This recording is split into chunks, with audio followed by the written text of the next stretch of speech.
like some guys were figuring whether or not it was worth it to continue. And he described his senior leaders as being guys saying, you don't have to be here. You could opt out if you want to. But most guys decided to stay. What do you remember about it? It's definitely the biggest thing is we understood what was going on and what guys were feeling. We were all freshmen at some point. There's always a point in your freshman year. There's always a point in, really every year where it gets hard, but really no different than any year is that, college football is long. College football makes you miss Thanksgiving. College football makes you miss Christmas and hopefully makes you miss New Year's.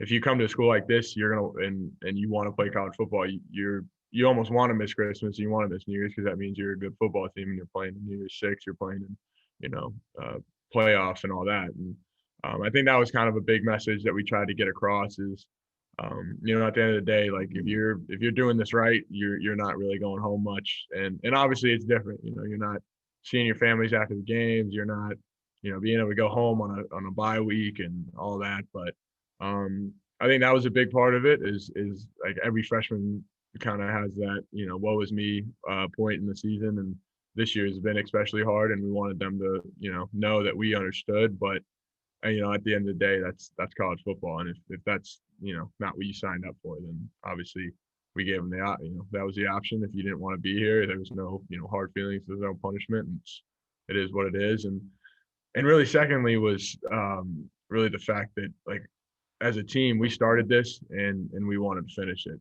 That's as a human, as a guy growing up, as a man, growing up, your parents instill in you different values, and a lot of us got instilled in the value of you start something and you don't give up until it's finished to completion with your best effort. And that was what we as a Wake Forest football player, and the guys who came before me, like the Carneys, the Wolfords, all those guys, that's what they would really wanted us to do, and that's what they left in me, and we're trying to instill in the guys below us. Speaking of those guys, going into the year, you said that you wanted to become a leader on this team. That's something that mattered to you. Going through what's been an unprecedented year, what do you think you've learned about what it means to be a leader? I mean, it's really just everything is all good when you're winning football games because it's like there's a little problem. Some freshmen are upset. They don't want to be here. Whatever. Anybody's upset. They don't want to be here. Kids are mad about this. Somebody's upset about that. But we're winning, so it's cool, and everybody's happy because at the end of the day, winning really cures everything. But it's when you start losing, it's when kind of everything is looking pretty bleak. But at the end of the day, you got to be able to lead at both points, and no matter how low it gets or how high it gets, you got to just be able to consistently get the best out of every guy on the team, and be able to take the blame when everything's going wrong, and be able to still stick to whatever you believe in and whatever you're preaching. Sam, as a Greater Charlotte kid and as a soon-to-be Wake enrollee, were you at the Belk Bowl in 2017? Sadly, no. I was supposed to be there, but I was becoming a godfather for a niece of mine in Wisconsin, nonetheless, which is kind of like a little spin zone. It was -15, and those cousins gave me a nice text when they found out we were playing Wisconsin because my cousin his wife is a Wisconsin alum, and so it was a good little thing there. But no, it was -15, and I don't plan on trying to get up there in this like time of year. It was cold.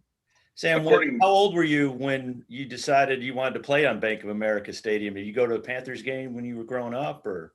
Yeah, growing up, parents had season tickets, and we were like the Loam days, Steve Smith. It was I think my brother, when he was born, was the first event he went to was a Carolina Panthers game. One of my first things I went to. So it's a cool place.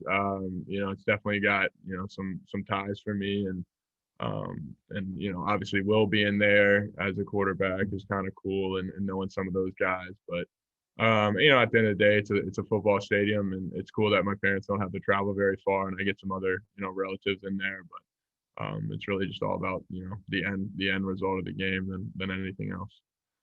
So did you get to watch the Belk Bowl up there? I got bits and pieces. You know, it's kind of hard in the church to really sneak it in. So I just heard it was a really good game at the end, and get told about it about once a week about how good John Wolford played. So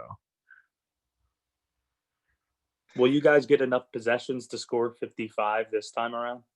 you know, if we do that, that'll be pretty special just based on, you know, time of possession. But if we do, and we, you know, that'll be nice. I'd love to be able to point at the NFL starting quarterback John Wolford and tell him I outdid him at Bank of America. Sam, when you guys played against Louisville, obviously Kenny wasn't there and Donovan didn't play. Do you feel like you might be in better rhythm, you know, this game, just knowing, you know, Christian Beal will be out there and hopefully Donovan will play? I mean, do you think that's going to help the offense a little bit? Yeah, and I mean, I think we just, I think it's just all out of sorts, you know, in all phases of that football game. And again, it was, you know, not to make excuses, but it had been a long couple of weeks, and you know, travel wasn't great up there, and whatever. But definitely, you know, these weeks of practice have felt a lot better and a lot smoother, and guys are, you know, finding rhythms back, and it's feeling more like going into those, you know, first couple weeks of games where, you know, guys are flying around, guys are feeling good. So yeah, it definitely feels different.